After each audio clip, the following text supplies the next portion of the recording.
It's great to see some of my compadres who stayed in secondary, who were taken to a room when we entered and didn't know whether they were going to be able to enter the country or not. They made it in. You guys didn't call me? You didn't write? So I don't know if the story has been told to you, but I'll try and be brief. I've not slept in I'd say about 55 hours now. I was on an overnight flight from New York, flew through Warsaw. Then I landed here in Chisinau, and as some of you may know, I did a pretty big event here. A World Congress of Families always had good reception. This time, however, the border guards said, time for you to go back to this holding area. And I was with Rise Guard, Ian, and we were starting to think, why is this happening? And for some reason, I guess you guys rate a lot higher than I do. After about an hour, they let you through, but they didn't allow me through. And I had a border guard come up to me and say that I had been denied entry essentially as a threat to public order, that I was on some sort of alert list, which I'd never heard of, and that I needed to sign this document and that I would be sent back to Warsaw. That was at about 7 p.m. There were others. There was an MEP from the Czech Republic, from Greece, from Belgium. We were all then taken into another area that was cordoned off from the rest of the airport, and we sat and waited and wondering what was going to happen next. We were told that the government was going to buy our flights back, so obviously we didn't buy the flights. Then we were told by another guard that we needed to buy our own flights. So I proceeded to buy my flight. However, no one came to escort me to it. So that was one ticket, and that was at 5 a.m. So it's now from 7 p.m. to 5 a.m. with no sleep. Then our Greek friend left. Our Belgian friend left. I was the only one left. And finally, I was able to get a flight at 9:20. I go to get on the plane. Right before I got on the plane, I spoke to the U.S. Embassy and talked to some friends back home the night before. The U.S. Embassy, I will say, was very helpful and very interested in what was going on. I have to give them great thanks.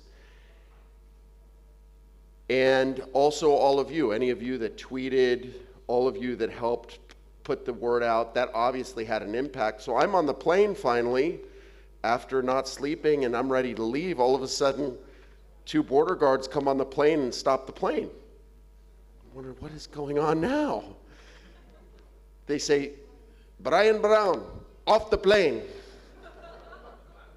Okay, this saga will not end. And I'm angry at this point. I try and be a happy warrior, but by this time I've not slept for a long time, and I'm starting to wonder, are they just really trying to mess with me here? So I get out, I'm angry, I tell them this is totally wrong. You told me to buy the ticket, I bought the ticket, I'm gonna lose another ticket. This will be the second ticket I lost. And they don't say much. Finally, they take me to the passport control and they say, authorities made a mistake. Yeah, authorities made a mistake. And there was a sort of argument that I don't really understand what was going on, but there was an argument with the passport official, the border guard there. They asked for the paper that I had signed because I had a copy of it. And I did hand that over, but I've already posted that on Twitter, so you can see the paper. I handed that over. And then he says, you're free to go. They stamp my passport, I walk out. At that point, I'm sort of thinking, well, should I just get on a plane and leave? But I decided not to. So that's a long way to say the most important point about all of this is that is really nothing to go through. We're here at a mega conference. We have in America MAGA. A lot of us went through MAGA for a long time. We saw our current president indicted. We saw him attempt to throw him in jail. We saw our friends harassed. We saw our friends attempt to throw him in jail. So we went through a little bit, but it's not that much to go through to stand up. And it does expose one thing, and that is, just as communism had to attempt to force people to live a lie, just as communism had to attempt to make people think that it was normal, to make people question whether, hey, this doesn't seem right. I'm a conservative, and just because I'm a conservative, they're saying I can't enter a country. And the way they react is, oh, no, no, no, no, no. This is normal. You did something wrong. They want us to believe a lie, that we did something wrong.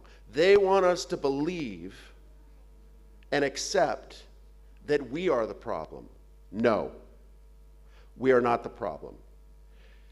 The most important thing for all of us as conservatives is to live in the truth.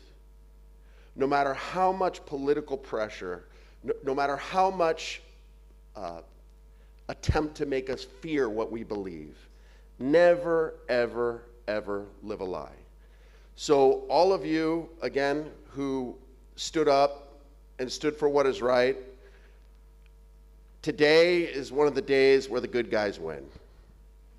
And it gives us the opportunity to work together to truly make Europe great again.